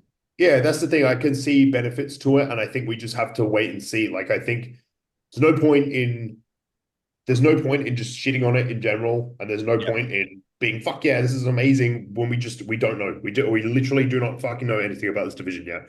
We have to wait. It's gonna have to be trialed and tested for a few years. People's wallets are gonna determine whether this division sticks around or not at the end of the day. At the end of the day, I think it's Yeah. probably gonna be successful because a lot of young girls are gonna be attracted to it. So I think it's probably just gonna be successful. However, at the end of the day, if this brings more prize money, a little bit more, some more Look, sponsorships and some more livelihoods yes, to I the think if bodybuilders. this ends up giving back to the sport, but Yeah. also giving back to the sport at an amateur level. Yeah. Like, I don't want to just, look, the promoters deserve to make money off it. I get it. And I'm all for it. They put the hard yards in for it. But if this does not lead to us getting better shows at an amateur level, getting better venues because of the profits that you're going to make, then, I'm sorry.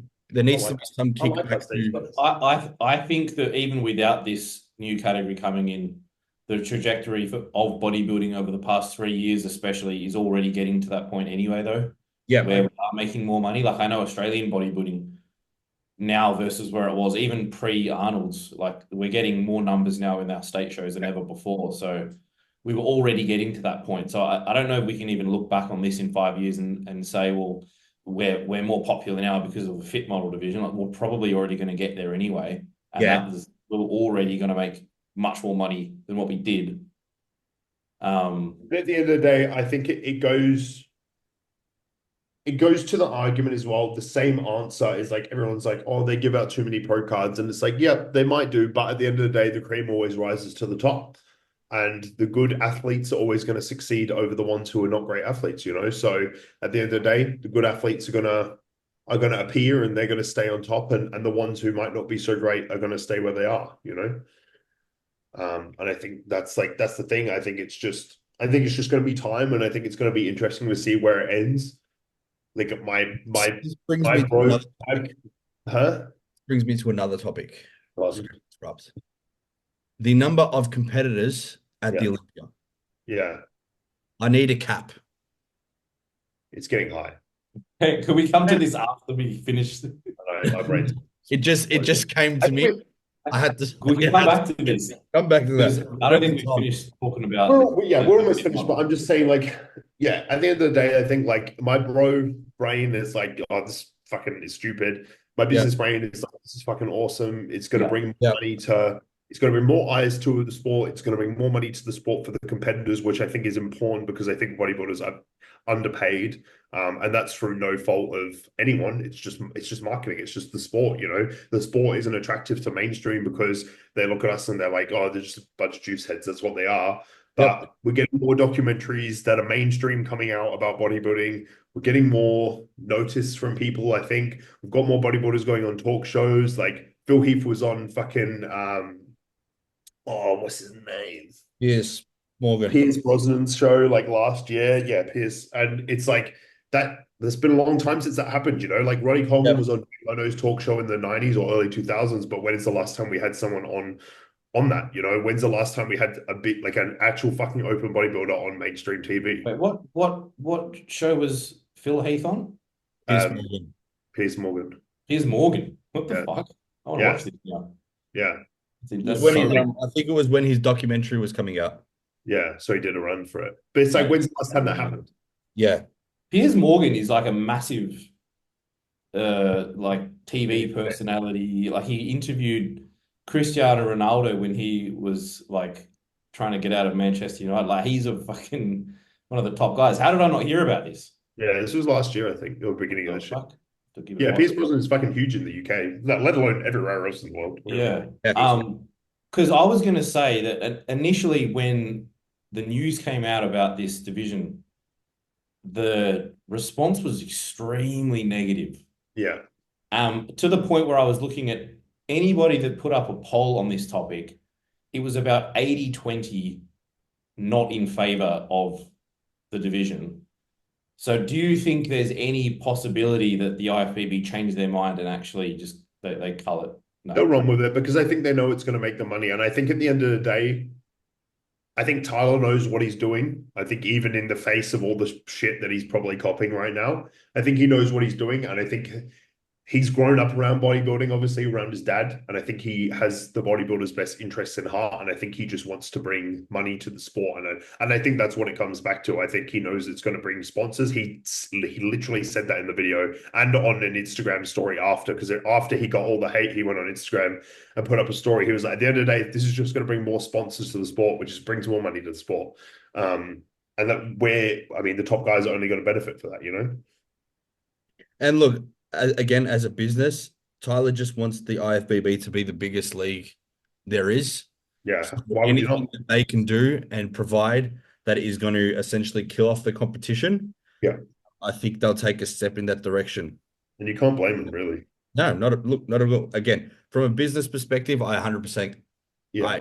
I understand it. I understand it. Yeah, and that's what I was going to say. Like selfishly, and you're from the same, Josh. Like I'm sure you're going to get way more clients now because there's another big chunk of clientele out there. But that's what I was kind of saying before. Like there is a bit of a curveball there, and I feel like coaches have to be responsible when they're making decisions around how to best navigate through athletes like this, because I don't want to see fucking fit model girls blasting gear. Like that is just There's no need for You it. know what's going to happen. It is undoubtedly going to happen. Yeah.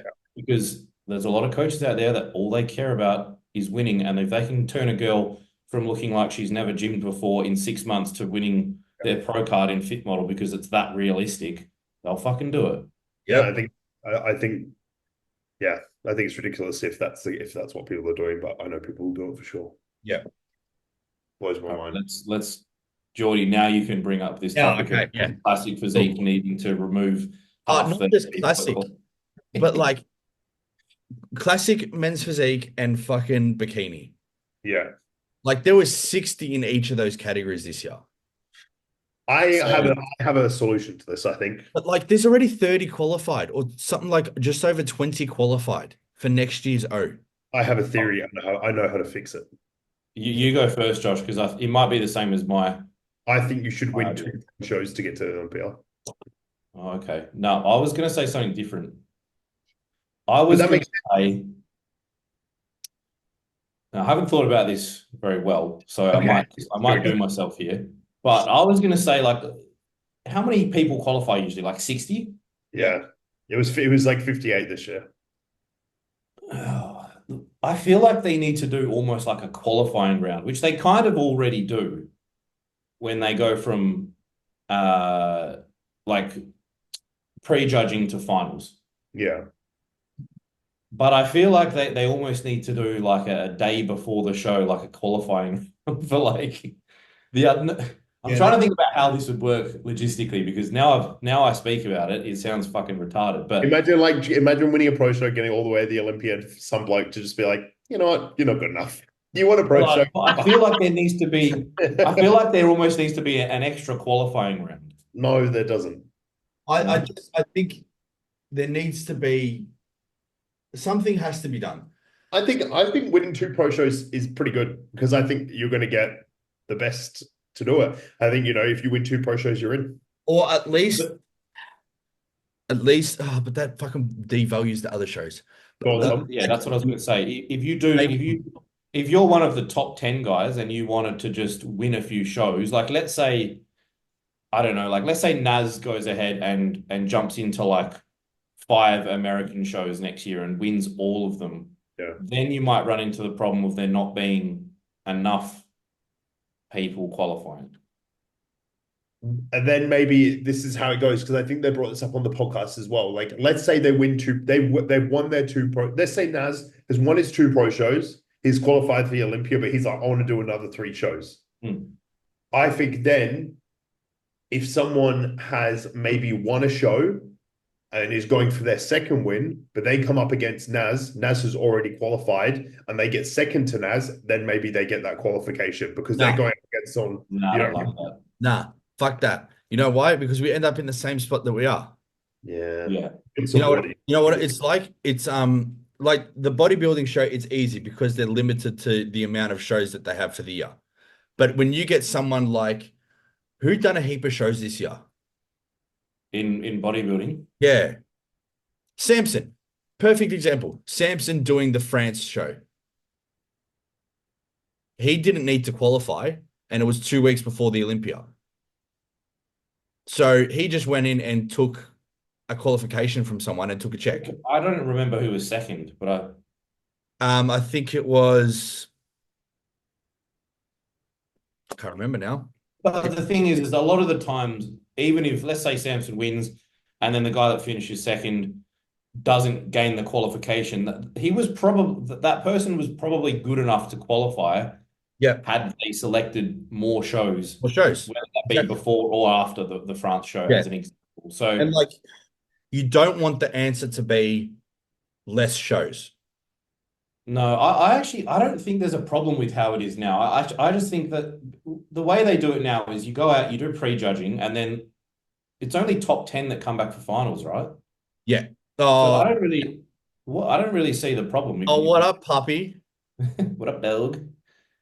I don't see the problem with how it is now, but us as fans, we need to realize that the real, I suppose, the excitement factor is obviously still going to be finals, and you have to accept that the prejudging may not be super exciting, but finals is You know, like Josh always says, like the cream rises to the top, and finals Yes, is where it's going to be. You know, and if you don't want to sit there and watch 50 guys come out, then you don't have to. but To be like fair, I have to say, finals is exciting, but prejudging is pretty fucking cool it is.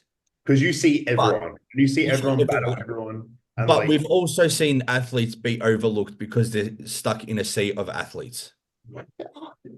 Not at the Olympia though. I don't think so, man. I think if you're good, I think you're getting looked in. Yeah, not You know so what much they, at the you know what they Olympia. could do? But Like no. you can't tell me anyone outside of the top 16 people that are placed. You can't tell me anyone outside of the top 16 this year deserve to be like should have beaten anyone inside of that top I don't 16. even know anyone in the top 16 out of the top 16. What do you mean? I don't know anyone out of the top That's 16. what I mean. Like they're probably just not good. They're not. They're good. They're in the Olympic, but Branch, they're not good. They're Yeah, not they're better good. than that top that 16. Chinese bloke, Branch Kane, he was out of the top 16. He was in pretty sure he's in the last call up. Yeah. So I personally don't have a problem with it. Maybe I'm just biased because I'm like, I don't give a fuck where I finish at the Olympia as long as I Yeah, get. 100%. You say that now, but then what happens if you just what happens if next year you qualify and then you're second to Mike the Badass at your first Olympia? Well, then that would be different. But right now, as it stands, You, Josh, he's I'm talking about no pressure on Tom at the start of the podcast, and Yeah.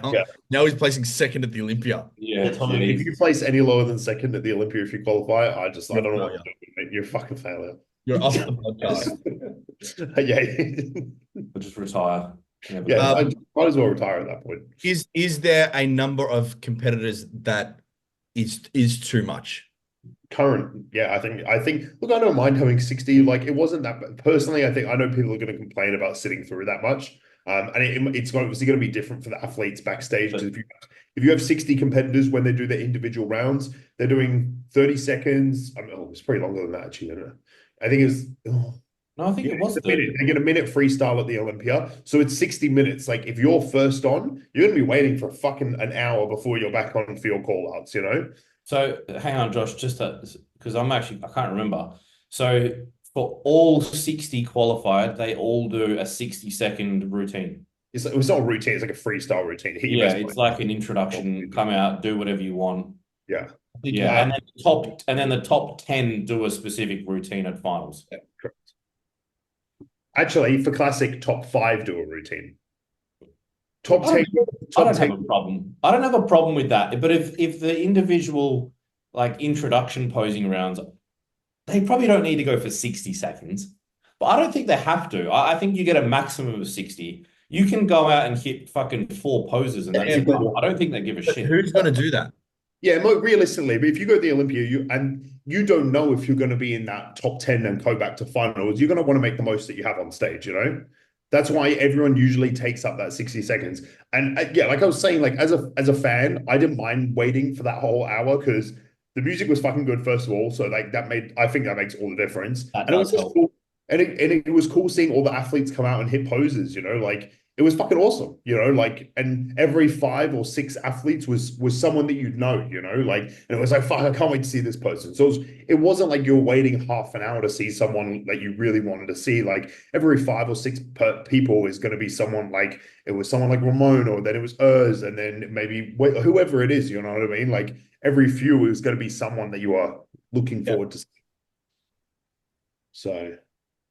All right. So moral of the story is Jordy's just a bitch because there's too many competitors. So Jordy Look, just fuck if over. there was less, it's hard. And this is the thing, Jordy, is like, I agree with you. I think there could and should be less because I think it makes things a little bit more exclusive, you know? So I definitely agree with you. Yeah, I But think then, that's the side of things that I like. Like I'm not worried about yeah, sitting there all day and watching it. Like I yeah.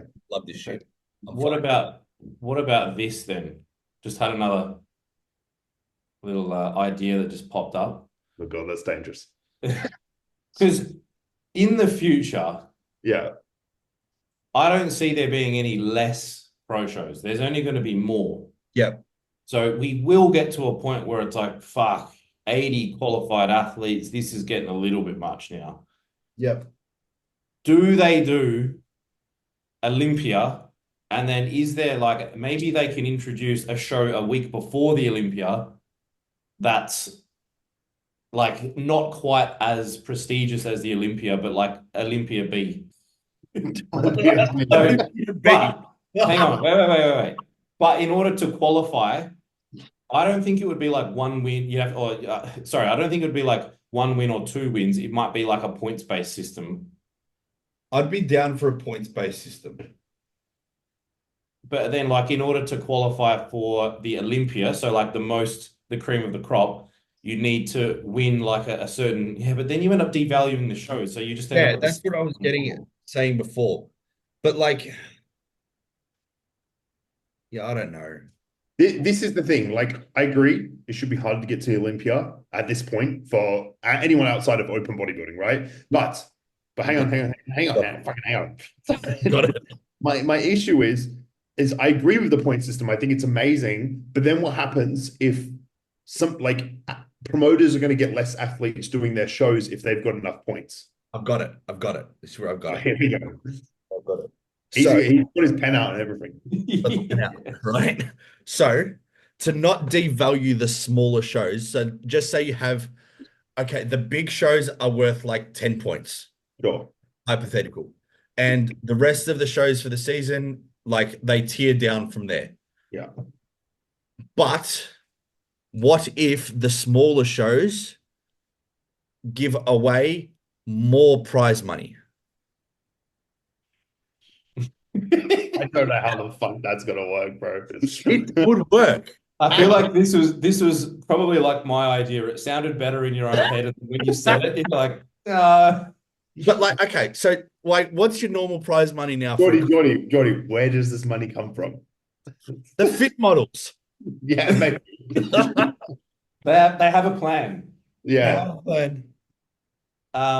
Yeah, because no, that's But I agree because like we all want more bodybuilding. Fuck yeah, who cares if there's more awesome pro shows? We're all gonna be like, fuck yeah, let's go. But then it is hard by the time the Olympia comes around. You know what I do need though? See, the brain's working today. It's going. What I need is some sort of streaming service for bodybuilding. Yeah. That all of the pro shows are on one streaming service. I agree, but this is irrelevant to the conversation. It is. This is I told you the wheels are spinning today. Doesn't mean they're spinning in the same direction. well, it'll make the IFBB the money that they need to pay the smaller lower shows. tier shows. Yeah, sorted. Tyler needs to give us a call. Yeah. That idea has been, I think, spoken about before, and I think that has to be just a matter of when, not if, because it's so like a subscription service for all the really a 12-month subscription service to all of the pro shows, and then if you want, I don't know, like you can add on pro qualifiers if they're on there as well. I don't know, but I suppose we need to have a better access to this sort of stuff. I think that would be a big step for the evolution of bodybuilding. I think that's where it needs to go next. Yeah, Not I think about getting onto ESPN because it's never going to happen. Yeah. So create your own network. Look, I'd be happy to pay for a yearly subscription, and then even if you tell me I have to buy the Olympia, as an extra thing, I'll buy it. I don't care. Take my money, but just give me somewhere that I can watch all the shows. I don't have to fucking worry about working out time zones and finding the latest Russian website link to watch some Prague show. No, it's on one app. Yeah, I agree. I think that's what the UFC does. They're not on mainstream TV. They're on you pay for it. You pay for a pay-per-view. I think that's the way it should be for sure. Yeah, I think it will probably happen eventually. It's just a matter of them figuring it out because you have to keep it. The issue then is that the live stream has to be consistent. Yes. There has to be some form of consistency across the board, across their media team. And I think, as far as I'm concerned, I might be wrong. I need to confirm this with Ethan. I'm pretty sure the Gilco boys and crew themselves do a lot of the live streams for the bigger shows. At least they do the lighting, they set up the camera work, and that stuff's all sorted. So there needs to be something of that caliber across the board. It can't be good at the New York and shit. I think it's almost like the Gilco boys need to or Gilco's team need to start training other people so they can standardize the production across the board. And look, we might be fucking speaking tongue-in-cheek, and that's what they're already doing. Yeah, I think they should be because, mate, it's fucking nearly 2025 and our streams are not very good. Yeah. Like Yeah. we're very far behind other sports, Yes. Yeah. and we shouldn't be because it's not that fucking hard. And Yeah. like the streaming, it doesn't need to be anything difficult. To all these, whoever looks after streaming for a bodybuilding show, I'm going to tell you now, we need one shot. I need a center camera. Yeah. That's all. One camera. And the camera doesn't have to move. So I don't need to zoom in on his ass cheeks. I don't mind like a little bit of movement or different angles, etc. But it needs to be such Consistently. a small percentage. Like it needs to be 90% just needs to be Yeah. the lineup. And then maybe a little bit of panning around, etc. The But worst thing is when you're watching a pro show on a live stream and they're about to hit a back doubles bicep, they're straight on, and then they go to the side view, and you're like, I didn't see anything. And then they switch back when the pose is over, and you're like, I missed all of that. Oh, Yeah. honestly, you know what? If you want to get fancy during the posing routines. Have your Yeah. camera on the wire thing, like zoom in, fly around, do all your fancy shit. Go for it. because people sitting at home like to sit there and judge the show, like because Yeah. otherwise, what's the point, you know? And you Yeah. can't we do do anything. that, you know. Yeah. We have our own opinions and stuff. Look, at the end of the day, to end this conversation on a positive note, I think the Pro League is growing. I think the NPC and IFBB are growing. Yep. I think at the end of the day, they're growing in the right decision, and we're growing in the right decision. And I think the future of bodybuilding is in a very good place, and I think it's in good hands. And I think it is only going to improve. You know, I think there's obviously going to be teething issues along the way. Josh is saying all the right things here. He's very I'm just being honest. very That's how I feel. very diplomatic approach. It's true though. Like I Yeah. just think it's going to take time, and I think there's going to be fuck ups. There's going to be things that work, and there's just going to be things that not. But at the end of the day, it's very clear. At least, I mean, it's very clear across the world with prize money. It's obviously very evident, but in Australia as well, the bodybuilding is growing pretty rapidly. Like our numbers are going up every year, and the quality of athletes are getting better and better as well. So, Well Yeah. said, Josh. Great work. 100%. I agree. Solid effort. Very good. thanks, sir. Quickly, let's just cover season A. Yeah. Who do we think's in? Well, we got to get a few people on the podcast. Did you get any people message you, Jordy? No, I just told them all to go to your story. Yeah. Okay. Did you get any, Tom? Yeah, I had a couple of people. We I had a couple as well. We'll put them in the group chat after the conversation. But discuss. I had the obvious ones more than anything. I think it'd be good to get, you know, like, I don't know, 3 or 4 people in every week or two from, you know, inside that 12-week out point. So anybody that is Anybody interested, doing season A, jump on the if we don't know podcast. who you are yet, hit us up, let us know, and we'll grab you on to talk shit. Yeah. But anyone that we're picking so far to be top contenders, I'm pretty confident. The word on the street is that Joshy Andrews is doing classic. Yeah. So he will be very hard to beat in classic because of the and he was one of the names suggested. So we've got Coben in classic. We have Jay from Victoria, who Jay won the Vix the year that Ethan Gohari won his pro card. So he came second in Ethan's class at national. Yes, I know who you mean. was he the Indian guy? Yes.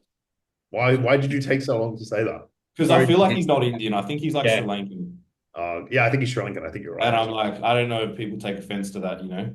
Apologies, Jay, if we got your nationality wrong. I've heard that he's doing it. Yeah, we'll get him on. Yeah. He was very good. Yeah, and he's looking great. He's looking very, very good. Is he? Yeah, his thing is- I think his let's thing have is him on for conditioning. sure. I think his thing is conditioning. If he comes in nailed, then who knows? I'm a big fan of his physique. Yeah, I think the season's picked up a little bit, which is good. I think it was going to be very quiet, but it's nice to see some names coming out of the woodwork now. I think over here in Perth, season is quiet, but having spoken to a few others, it's actually not going to be as quiet as initially anticipated, especially over east. Are you going to come over for nationals? I will come over if one of my clients decides to do nationals. If they don't, then I probably won't because I've got enough on my plate next year. Hey, Josh, how's it going organizing the house? Yeah, we had a guy come over the other day and tell us what we'll probably get for the house, and it's going to be listed on the 7th of January at this rate. Oh, damn. So they're going to come and take photos next week or week after, whatever it is, and then Yeah. chuck it up. Did he tell you what you wanted to hear?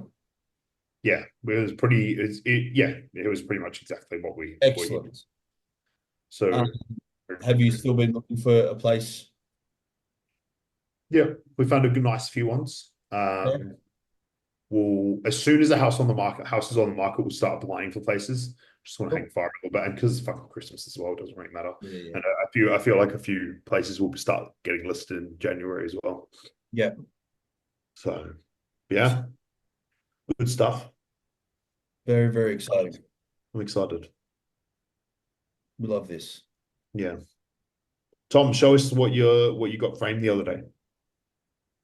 Oh, Is it on the wall? Oh, you should put it behind you. I was thinking that. I'm not sure. I might hang it up just in front of me, so I have to look at it Yeah, it's motivational. Yeah. as motivation. But yeah, Hannah did this for me the other day. A little bit of an early Christmas present. Yes. Sick. That's mad. Pretty fucking nice.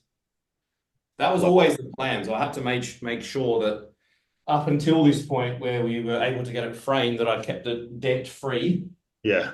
I might need to like stick something on it to stop it from slipping down, because there's a bit of a cardboard like section that I don't know if you saw, but I want to move the Pro Card up just a little bit so it's in the center of the frame. But yeah, it looks pretty dope. That's Yeah. sick. Yep. Good shit. Yeah. Not for Christmas. Doing for Christmas. Yeah. See your family. Do my family on Christmas and Maya's family on Boxing Day. Nice. What about you? Oh, I've just got my family in the morning, and then we'll go to Hannah's family's place for afternoon, evening activities, and then probably be back home for Boxing Day, just straight back into routine, working, training, all that fun stuff. Yeah, I've got a busy couple of weeks actually, which is very, very odd for me. What are you doing? We got Christmas Eve at Ruby's dad's, and then Christmas days for my side of the family. But then on Friday, we drive up to Sydney, Damn. Ruby's mum's. And then we're there for like 3 days. Come back for New Year's. And then just after New Year's, we take off down to like the Mornington Peninsula for like 4 days. So like I'm all over the joint for the next 2 weeks. Why are you driving to Sydney? Why don't you just fly? It's like a 40-minute Because flight. we're taking the dog. Yeah. I felt bad asking someone to house sit between like Christmas and New Year's. Yeah. So I'm like, fuck it, let's just try find a place that will let us take the dog with us and we'll just drive up. So yeah, I'm in for a lot of driving over the next 2 weeks. Yeah, no, that's fair. But yeah. Well, do we try get another one in after Christmas? Absolutely. Tom, you gonna train with me on Thursday? It depends if I train on Christmas Day or not. Don't train on Christmas, train with me on Thursday. Well, I would actually prefer if I train on Christmas Day, but we'll see how I go. That's just not on. It was Dean's request that I train on Christmas Day. You know what, Dean? I want to train with Tom, so no. See what happens. Yeah, that's pretty much it. I think yeah. Yep. Pretty Wrap it sure. up. All right. I've got to get a meal in. Have a fantastic Christmas. Merry Jordy, Christmas. Love you all a long time. Yeah, Merry Christmas, lads. peace out. Love yous. Bye. Also, actually, stay on and end the call. I've got something to tell you guys.